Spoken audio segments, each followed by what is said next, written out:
चीन के दिल में बसे एक शांत बांस के जंगल में बाओ नाम का एक जिज्ञासु पांडा रहता था। बाओ किसी भी अन्य पांडा से अलग था। जबकि अन्य लोग बांस चबाना और इधर उधर घूमना पसंद करते थे, बाओ का दिल रोमांच के लिए तरसता था। एक दिन जंगल के एक नए हिस्से की खोज करते समय बाओ को एक खोखली बांस की टहनी के अंदर छिपा एक पुराना टूटा हुआ नक्शा मिला। नक्शा, जो उम्र के साथ पीला पड़ गया था, एक रहस्यमय जंगल को दर्शाता था जो पहाड़ों की गहराई में छिपा था, एक ऐसी जगह जहां कोई पांडा कभी नहीं गया था। बाओ की आंखें उत्साह से चमक उठीं। एक रहस्यमय जंगल, उसने खुद से फुसफुसाया। खोज का रोमांच उसके अंदर बह रहा था, लेकिन जंगल बहुत दूर था, क्षितिज पर मंडराते पहाड़ों से परे। बाओ जानता था कि उसे वहां पहुंचने के लिए बहादुर, चतुर और दृढ़ निश्चयी होना होगा। वह आगे की यात्रा का भार महसूस कर सकता था, लेकिन अज्ञात का आकर्षण विरोध करने के लिए बहुत मजबूत था। एक गहरी सांस के साथ बाओ ने अपना मन बना लिया। वह इस रहस्यमय जंगल को खोजेगा, चाहे आगे कितनी भी चुनौतियां क्यों न हों। अगली सुबह बाओ अपने बांस के बगीचे के परिचित आराम को पीछे छोड़कर अपनी यात्रा पर निकल पड़ा। रास्ता लंबा और घुमावदार था, लेकिन बाओ का संकल्प कभी डगमगाया नहीं। वह खड़ी पहाड़ियों पर चढ़ गया, तेज नदियों को पार किया और घने जंगलों को पार किया। हर कदम के साथ उसका उत्साह बढ़ता जा रहा था। जैसे जैसे वह घर से दूर जाता गया, परिदृश्य बदलता गया। हवा ठंडी होती गई और पेड़ ऊंचे होते गए। हवा के झोंकों के साथ उनके पत्ते रहस्य फुसफुसाते रहे। कई दिनों की यात्रा के बाद बाओ आखिरकार पहाड़ों की तलहटी में पहुंच गया। उसने ऊंची चोटियों को देखा, उनके बर्फ से ढके शिखर बादलों में गायब हो रहे थे। विस्मय और आशंका की भावना उसके ऊपर छा गई। नक्शे ने संकेत दिया कि रहस्यमय जंगल दूसरी तरफ है, लेकिन पहाड़ दुर्जय रक्षकों की तरह उसके रास्ते में खड़े थे। बाओ जानता था कि यह उसके साहसिक कार्य की शुरुआत मात्र थी और उसने आगे की चुनौतियों के लिए खुद को तैयार किया। जैसे ही बाओ ने पहाड़ पर चढ़ना शुरू किया, उसे एहसास हुआ कि चढ़ाई उसकी कल्पना से कहीं ज़्यादा मुश्किल होने वाली है। पथरीला रास्ता खतरनाक था और हर कदम के साथ हवा पतली होती जा रही थी। अपने दृढ़ निश्चय के बावजूद बाओ को संदेह की भावना से दो चार होना पड़ा। क्या वह वाकई पहाड़ों पर चढ़ पाएगा? लेकिन जब भी ये विचार मन में आते, बाओ पुराना नक्शा निकाल लेता और खुद को दूसरी तरफ इंतजार कर रहे रहस्यमयी जंगल की याद दिलाता। पहली चुनौती बाओ की अपेक्षा से पहले ही आ गई। जैसे ही वह सावधानी से एक संकरी चट्टान पर चढ़ रहा था, उसने एक धीमी गड़गड़ाहट की आवाज़ सुनी। इससे पहले कि वह कुछ कर पाता, एक बड़ी चट्टान खिसकने लगी, जिससे पहाड़ से पत्थर गिरने लगे। गिरती चट्टानों से बचते हुए बाओ का दिल तेजी से धड़कने लगा। उसका दिमाग बाहर निकलने का रास्ता खोजने में लगा हुआ था। उसने जल्दी से अपने दाईं ओर एक छोटी सी गुफा देखी और समय रहते उसकी ओर छलांग लगा दी, जिससे वह चट्टान खिसकने से बाल बाल बच गया। हाँफते हुए बाओ को एहसास हुआ कि पहाड़ उसके लिए यह यात्रा आसान नहीं बनाने वाला था। गुफा के अंदर बाओ ने अपनी सांसों को संभालने और अपने विचारों को इकट्ठा करने के लिए एक पल लिया। चट्टान के खिसकने की आवाज़ धीमी हो गई, पीछे एक भयानक सन्नाटा छोड़ गया। बाओ ने मंद रोशनी वाली गुफा के चारों ओर देखा और कुछ अजीबोगरीब चीज देखी। पीछे से एक हल्की चमक निकल रही थी। उत्सुकता से वह सावधानी से प्रकाश के स्रोत के पास गया। जैसे जैसे वह करीब गया, उसने गुफा की दीवार में जड़े चमकते क्रिस्टल का एक समूह देखा। वे एक अलौकिक प्रकाश के साथ झिलमिला रहे थे, जिससे एक हल्की चमक निकल रही थी जिसने पूरी गुफा को रोशन कर दिया था। कितना सुंदर! बाओ ने इस दृश्य को देखकर मंत्रमुग्ध होकर बड़बड़ाया। लेकिन जैसे ही उसने एक क्रिस्टल को छूने के लिए हाथ बढ़ाया, उसने एक आवाज़ सुनी, मृदु और मधुर, फिर भी ज्ञान से भरी हुई। केवल वे लोग ही इन क्रिस्टल को ले सकते हैं जिनका दिल शुद्ध है, आवाज़ ने कहा, जो गुफा में गूंज रही थी। चौंक कर बाओ ने चारों ओर देखा, लेकिन कोई नहीं दिखा। आवाज़ जारी रही, ये क्रिस्टल आपको सबसे अंधेरे रास्तों से गुजरने में मार्गदर्शन करेंगे, लेकिन केवल तभी जब आपके इरादे सच्चे हों। बाओ ने स्थिति की गंभीरता को समझते हुए सिर हिलाया। उसने धीरे से एक क्रिस्टल लिया और उसे अपनी थैली में रख लिया। क्रिस्टल की रोशनी ने उसके दिल को गर्म कर दिया, उसे नए सिरे से दृढ़ संकल्प से भर दिया। क्रिस्टल को अपना मार्गदर्शक बनाकर बाओ गुफा से बाहर निकल गया, पहाड़ की चुनौतियों का सामना करने के लिए तैयार।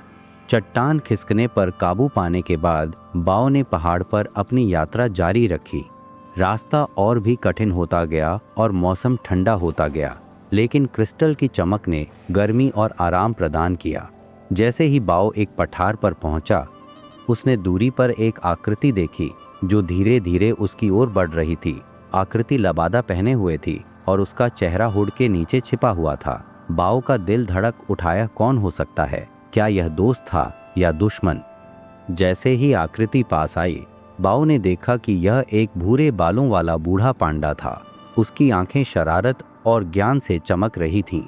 नमस्ते युवा यात्री, बूढ़े पांडा ने कहा। उसकी आवाज़ शांत और सुखदायक थी। तुम इन खतरनाक पहाड़ों पर क्यों आए हो? बाओ एक पल के लिए झिझका, लेकिन बूढ़े पांडा के बारे में कुछ ऐसा था जिसने उसे सहज महसूस कराया। मुझे एक नक्शा मिला है, बाओ ने उसे निकालते हुए समझाया। यह इन पहाड़ों के दूसरी तरफ एक रहस्यमय जंगल की ओर जाता है। मैं इसे खोजना चाहता हूँ। बूढ़े पांडा ने नक्शे का अध्ययन करते हुए सोच समझकर सिर हिलाया। रहस्यमय जंगल, उसने बड़बड़ाते हुए कहा। उसकी आवाज़ में पुरानी यादों का एक संकेत था। बहुत कम लोग वहाँ गए हैं और बहुत कम लोग वापस लौटे हैं, लेकिन जो लोग वहाँ गए हैं वे इसके चमत्कारों और रहस्यों के बारे में बात करते हैं। यात्रा आसान नहीं है युवा, क्या तुम वाकई तैयार हो? बाओ ने बूढ़े पांडा की आंखों में देखा और दृढ़ता से सिर हिलाया। मुझे कोशिश करनी होगी, मैं इसके रहस्यों को जानना चाहता हूँ। बूढ़ा पांडा गर्मजोशी से मुस्कुराया। बहुत अच्छा, लेकिन सावधान, जंगल जितना खूबसूरत है उतना ही खतरनाक भी है। तुम्हें अपने होश संभाल कर रखना चाहिए और अपने दिल पर भरोसा रखना चाहिए। उसने बाओ को एक छोटा जटिल नक्काशीदार लकड़ी का डंडा दिया। यह डंडा तुम्हारी यात्रा में तुम्हारी मदद करेगा। यह साहसी लोगों की पीढ़ियों से चला आ रहा है, जिनमें से प्रत्येक ने इसमें अपनी बुद्धि जोड़ी है। बाओ ने कृतज्ञता के साथ डंडे को स्वीकार किया। यह उसके पंजों में हल्का लेकिन मजबूत महसूस हुआ और वह उन अनगिनत साहसी लोगों से गहरा जुड़ाव महसूस कर सकता था जिन्होंने उससे पहले इसका इस्तेमाल किया था। धन्यवाद, बाओ ने बूढ़े पांडा को प्रणाम करते हुए कहा। शुभकामनाएं युवा, बूढ़े पांडा ने कहा। जैसे ही वह धीरे धीरे दूर चला गया, धुंध में गायब हो गया। बाओ ने उसे जाते हुए देखा। उसे खोने का एहसास और आत्मविश्वास की लहर दोनों महसूस हुई। वह जानता था कि बूढ़े पांडा के शब्द पूरी यात्रा के दौरान उसके दिमाग में गूंजते रहेंगे। जैसे जैसे बाओ ने चढ़ाई जारी रखी, इलाका और भी कठिन होता गया। हवा ठंडी होती गई और हवा चोटियों से गुजरती हुई उसे ठंड से कांपने लगी। चुनौतियों के बावजूद बाओ आगे बढ़ता रहा। क्रिस्टल की रोशनी उसका मार्गदर्शन करती रही। कई दिनों तक लगातार चढ़ाई करने के बाद बाओ आखिरकार पहाड़ की चोटी पर पहुंच गया। ऊपर से नज़ारा बहुत ही शानदार था। उसके नीचे एक विशाल घाटी फैली हुई थी जो हरी भरी थी और जिसके बीच में घना जंगल था। यही था रहस्यमय जंगल। घाटी में उतरते ही बाओ को उत्साह का एहसास हुआ। नीचे का रास्ता बहुत ही कठिन और जोखिम भरा था, लेकिन बाओ का दृढ़ संकल्प कभी डगमगाया नहीं। जैसे ही वह जंगल के पास पहुंचा, उसने कुछ अजीब देखा। हवा में ऊर्जा का संचार हो रहा था और पेड़ एक हल्की अलौकिक रोशनी से चमक रहे थे। जंगल में एक ऐसा माहौल था जिसे बाओ ने पहले कभी महसूस नहीं किया था। जंगल के किनारे पहुंचकर बाओ ने अपनी सांस लेने के लिए रुका। जंगल घना था, उसके ऊंचे ऊंचे पेड़ सूरज की रोशनी को रोक रहे थे। हवा में काई और मिट्टी की खुशबू थी और केवल पत्तियों की सरसराहट और दूर से अज्ञात जीवों की आवाजें ही सुनाई दे रही थीं। बाओ को लगा कि उसकी रीढ़ में सिहरन दौड़ गई है। यह कोई साधारण जंगल नहीं था। गहरी सांस लेते हुए बाओ जंगल में चला गया। जैसे ही उसने कदम बढ़ाया, पेड़ उसके चारों ओर बंद हो गए और उसके पीछे का रास्ता गायब हो गया। बाओ को घबराहट की लहर महसूस हुई, लेकिन उसने जल्दी ही खुद को शांत कर लिया। उसे बूढ़े पांडा के शब्द याद आ गए और उसने लकड़ी के डंडे को कसकर पकड़ लिया। वह अकेला नहीं था, उसके पास डंडे की बुद्धि, क्रिस्टल की रोशनी और उसका अपना साहस था जो उसे मार्गदर्शन दे रहा था। जैसे जैसे बाव जंगल में और आगे बढ़ा, उसने अजीबोगरीब चीजें देखना शुरू कर दिया। पेड़ अपने आप हिलते हुए लग रहे थे, उनकी शाखाएं हवा के विपरीत पैटर्न में हिल रही थीं। जंगल के फर्श पर छायाएं नाच रही थीं और बाव को ऐसी भाषा में फुसफुसाहट सुनाई दे रही थी जिसे वह समझ नहीं पा रहा था। लेकिन डर के बजाय बाव को आश्चर्य की एक अजीब सी अनुभूति हुई। यह एक जादुई जगह थी, एक ऐसी जगह जहां दुनिया के सामान्य नियम लागू नहीं होते थे। जैसे ही बाव जंगल में अपनी यात्रा जारी रखता है, वह एक बड़े समाशोधन में आता है। समाशोधन के केंद्र में एक विशाल वृक्ष खड़ा है जिसका तना मुड़ा हुआ और टेढ़ा है। इसकी जड़ें धरती में गहरी धंसी हुई हैं। यह वृक्ष किसी भी ऐसे वृक्ष से अलग था जिसे बाव ने पहले कभी नहीं देखा था। यह शक्ति का विकिरण कर रहा था। इसकी पत्तियां सुनहरी रोशनी से झिलमिला रही थीं। बाव सावधानी से वृक्ष के पास गया। उसे लगा कि यह कोई साधारण वृक्ष नहीं है। जैसे ही वह करीब गया, उसने कुछ अजीब देखा। वृक्ष के तने में एक चेहरा उकेरा हुआ था। चेहरा प्राचीन था, गहरी आंखें और एक बुद्धिमान, जानकार अभिव्यक्ति थी। जैसे ही बाव वृक्ष के सामने खड़ा हुआ, उसकी आंखें धीरे धीरे खुलीं और वृक्ष एक गहरी, गूंजती हुई आवाज में बोला, मेरे क्षेत्र में प्रवेश करने की हिम्मत कौन करता है? वृक्ष गड़गड़ाया। उसकी आवाज समाशोधन में गूंज उठी। बाव का दिल तेजी से धड़क रहा था, लेकिन वह अपनी जगह पर खड़ा था। मेरा नाम बाव है, उसने अपनी आवाज स्थिर रखते हुए कहा। मैं रहस्यमय वन के रहस्यों की खोज करने आया हूँ। पेड़ ने फिर से बोलने से पहले एक पल के लिए बाव का अध्ययन किया। तुमसे पहले भी कई लोग आए हैं यही चीज पाने की चाहत में, लेकिन कुछ ही इसके लायक रहे हैं। मैं तुम्हें क्यों जाने दूं? बाव ने एक पल सोचा, फिर जवाब दिया, मैं शक्ति या धन की तलाश नहीं कर रहा हूँ। मैं ज्ञान चाहता हूँ और इस जंगल के रहस्यों को समझना चाहता हूँ। मैं यहाँ जो कुछ भी खोजता हूँ उससे सीखना और बढ़ना चाहता हूँ। पेड़ ने बाव की बातों पर विचार किया, फिर धीरे से उसने सिर हिलाया। बहुत अच्छा बाव, तुम पास हो सकते हो, लेकिन यह जान लो, जंगल तुम्हारी परीक्षा लेगा। तुम्हें ऐसे तरीके से चुनौती देगा जिसकी तुम कल्पना भी नहीं कर सकते। केवल वे ही लोग जो दिल से सच्चे हैं इसकी परीक्षाओं से बच सकते हैं। बाव ने समझ में सिर हिलाया। मैं तैयार हूँ, उसने कहा। उसकी आवाज दृढ़ संकल्प से भरी हुई थी। पेड़ की शाखाएं स्वीकृति में हिल रही थीं। तो जाओ बाव, तुम्हारी यात्रा अभी शुरू हुई है। उन शब्दों के साथ पेड़ की आंखें बंद हो गईं और वह एक बार फिर स्थिर हो गया। बाव ने अपनी यात्रा जारी रखने से पहले उस प्राचीन पेड़ को प्रणाम किया। अब आगे का रास्ता साफ था। जंगल उसके सामने खुल गया था। पेड़ अलग होकर एक घुमावदार रास्ता दिखा रहे थे जो रहस्यमय जंगल के दिल में गहराई तक ले जा रहा था। जैसे जैसे बाव जंगल में और आगे बढ़ा, उसे कई तरह की चुनौतियों का सामना करना पड़ा, जिसमें उसकी ताकत, साहस और बुद्धि की परीक्षा हुई। पहली परीक्षा एक अंधेरे, धुंधले दलदल के रूप में आई। हवा में कोहरा छाया हुआ था और जमीन नरम और खतरनाक थी। बाव को हर कदम पर जमीन की जांच करने के लिए अपने डंडे का इस्तेमाल करते हुए सावधानी से अपना रास्ता बनाना पड़ा। एक समय ऐसा आया जब उसका पैर फिसल गया और वह लगभग दलदल में धंस गया, लेकिन वह समय रहते खुद को बाहर निकालने में कामयाब रहा। उसका दिल उसकी छाती में धड़क रहा था। दूसरी परीक्षा एक घनी, कांटों वाली झाड़ी थी जो अभेद्य लग रही थी। कांटे तीखे और निर्मम थे जो बाव के फर को चीर रहे थे, जबकि वह अपना रास्ता बनाने की कोशिश कर रहा था। लेकिन बाव ने हार नहीं मानी। उसे अपनी थैली में रखा क्रिस्टल याद आया और उसने उसे ऊपर उठाया, जिसकी रोशनी उसे घने जंगल में ले जा रही थी। धैर्य और दृढ़ संकल्प के साथ बाव ने झाड़ी को पार कर लिया। हालांकि उसका फर खरोंच गया था और उसके पंजे में दर्द हो रहा था। तीसरी परीक्षा शायद सबसे कठिन थी। बाव ने खुद को ऊंचे मुड़े हुए पेड़ों की भूल भुलैया में पाया। उनकी शाखाएं एक भूल भुलैया बना रही थीं जिसका कोई अंत नहीं था, चाहे वह जिस तरफ भी मुड़े। बाव को ऐसा लगा कि वह चक्कर लगा रहा है। निराशा होने लगी और बाव को हार मानने की इच्छा से लड़ना पड़ा।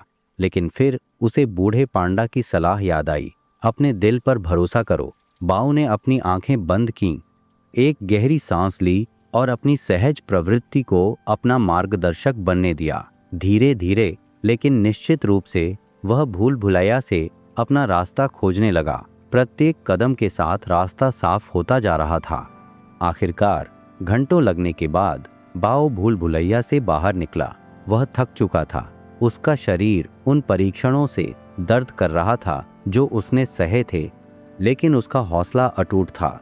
बाव जानता था कि वह अब वापस लौटने के लिए बहुत दूर आ चुका था।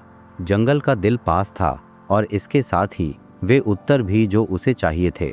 जैसे जैसे बाव आगे बढ़ता गया, उसने महसूस किया कि जंगल का माहौल बदल रहा है। हवा गर्म होती गई और रोशनी तेज होती गई। पेड़ ऊंचे और अधिक राजसी हो गए। उनके पत्ते सुनहरे रंग से चमक रहे थे। रास्ता बाव को एक बड़े खुले मैदान में ले गया, जहां एक शानदार पेड़ उसके बीच में खड़ा था। यह पेड़ किसी भी अन्य पेड़ से अलग था जिसे उसने पहले कभी नहीं देखा था। यह बहुत बड़ा था। इसकी शाखाएं आसमान में ऊंची फैली हुई थीं और इसका तना प्राचीन रून से ढका हुआ था जो मंद मंद चमक रहा था। बाव श्रद्धा की भावना के साथ पेड़ के पास गया। वह जानता था कि यह रहस्यमय जंगल का दिल है, इसके जादू और शक्ति का स्रोत है। जैसे ही वह पेड़ के सामने खड़ा हुआ, उसने जंगल और उसके रहस्यों से एक गहरा जुड़ाव महसूस किया। उसकी थैली में क्रिस्टल चमकने लगा और बाव को अपने शरीर में गर्मी फैलती हुई महसूस हुई। अचानक पेड़ पर रून अधिक तीव्रता से चमकने लगे और एक नरम मधुर आवाज ने मैदान को भर दिया। स्वागत है बाव, आवाज ने कहा। तुमने खुद को जंगल के रहस्यों के योग्य साबित कर दिया है। तुमने साहस, बुद्धिमत्ता और दृढ़ संकल्प दिखाया है। अब तुम एक सवाल पूछ सकते हो और जंगल जवाब देगा। बाव हैरान रह गया। एक सवाल? उसके पास बहुत सारे थे, लेकिन वह जानता था कि उसे समझदारी से चुनना होगा। कुछ देर सोचने के बाद बाव ने पूछा, इस जंगल का असली उद्देश्य क्या है? आवाज ने जवाब दिया, रहस्यमय जंगल प्रकृति के संतुलन की रक्षा के लिए मौजूद है। यह बहुत शक्ति और बुद्धिमत्ता का स्थान है, लेकिन बहुत खतरनाक भी है। जो लोग स्वार्थी कारणों से इसकी शक्ति का दोहन करना चाहते हैं, वे कभी अपना रास्ता नहीं खोज पाएंगे। लेकिन जो लोग ज्ञान और समझ की तलाश करते हैं, जैसे कि तुमने किया है, वे अपने मनचाहे उत्तर पालेंगे। बाव ने जंगल के महत्व और दुनिया में इसकी भूमिका को समझते हुए सिर हिलाया। धन्यवाद, उसने कहा। उसका दिल कृतज्ञता से भर गया। पेड़ की चमक फीकी पड़ने लगी और आवाज ने आखिरी बार बात की, तुम्हारी यात्रा अभी खत्म नहीं हुई है बाव। तुमने यहाँ जो ज्ञान प्राप्त किया है वह एक उपहार है, लेकिन इसके साथ जिम्मेदारी भी आती है। इसका बुद्धिमानी से उपयोग करो और प्रकृति के संतुलन की रक्षा करना जारी रखो। उन अंतिम शब्दों के साथ प्रकाश पूरी तरह से फीका पड़ गया और ग्लेड अपनी शांत अवस्था में लौट आया। बाव एक पल के लिए मौन में खड़ा रहा। उसने जो कुछ भी सीखा था उस पर विचार कर रहा था। वह जानता था कि उसकी यात्रा ने उसे बदल दिया है और उसके जीवन में एक नया उद्देश्य है। एक नए उद्देश्य के साथ बाव ने घर वापस जाने की यात्रा शुरू की। जंगल, जो कभी इतना रहस्यमय और भयावह लगता था, अब एक पुराने दोस्त की तरह लग रहा था। उसने जिन परीक्षणों का सामना किया था, जिन चुनौतियों को उसने पार किया था, वे सभी उसे उस रास्ते पर कदम की तरह लग रहे थे जो उसे इस क्षण तक ले आया था। जैसे जैसे वह अपने कदम पीछे खींचता गया, बाव ने देखा कि जंगल उसे मार्गदर्शन करता हुआ प्रतीत हो रहा था। रास्ता हमेशा स्पष्ट और स्वागत करने वाला था। जब बाव आखिरकार जंगल से बाहर निकला तो उसे पहाड़ों का परिचित नज़ारा दिखाई दिया, जिनकी चोटियां डूबते सूरज की रोशनी में चमक रही थीं। पहाड़ से नीचे की यात्रा चढ़ाई की तुलना में बहुत आसान थी और कुछ ही समय में बाव ने खुद को उस बांस के बाग में पाया जिसे वह अपना घर कहता था। जैसे ही वह बाग में दाखिल हुआ, दूसरे पांडा उसके चारों ओर इकट्ठा हो गए, उसके साहसिक कार्य के बारे में उत्सुक थे। बाव मुस्कुराया और उन्हें अपनी यात्रा की कहानी सुनाना शुरू किया। उसने जो परीक्षण झेले थे, जिन जीवों से वह मिला था और जो रहस्य उसने उजागर किए थे। पांडा विस्मय से सुनते रहे। उनकी आंखें आश्चर्य से चौड़ी हो गईं। लेकिन बाव जानता था कि उसकी यात्रा सिर्फ एक कहानी नहीं थी, यह एक सबक था, संतुलन के महत्व और प्राकृतिक दुनिया की रक्षा करने की ज़रूरत की याद दिलाता था। वह जानता था कि उसे एक बड़ी जिम्मेदारी दी गई थी और वह इसे पूरा करने के लिए दृढ़ था। आगे के दिनों में बाव ने जंगल से प्राप्त ज्ञान का उपयोग अपने साथी पांडा की मदद करने के लिए किया। उसने उन्हें अपने घर, बांस के बाग की रक्षा करने के महत्व और प्रकृति के साथ सामंजस्य में रहने की ज़रूरत के बारे में सिखाया। बाव की बुद्धि और साहस ने दूसरों को प्रेरित किया और जल्द ही पांडा यह सुनिश्चित करने के लिए एक साथ काम कर रहे थे कि उनका बाग आने वाली पीढ़ियों के लिए एक सुरक्षित और संपन्न स्थान बना रहे। और इस तरह बाव की यात्रा पूरी हो गई। वह रोमांच और ज्ञान की तलाश में निकला था और उसने न केवल वह पाया था बल्कि दुनिया में अपने स्थान की गहरी समझ भी पाई थी। रहस्यमय जंगल ने उसे बदल दिया था, लेकिन इसने उसे प्रकृति के संतुलन की रक्षा करने की शक्ति और बुद्धि भी दी थी, न केवल अपने घर में बल्कि जहां भी उसकी यात्रा उसे आगे ले जाए। अगर आपको कहानी पसंद आई तो और भी कहानियों के लिए चैनल को सब्सक्राइब करें।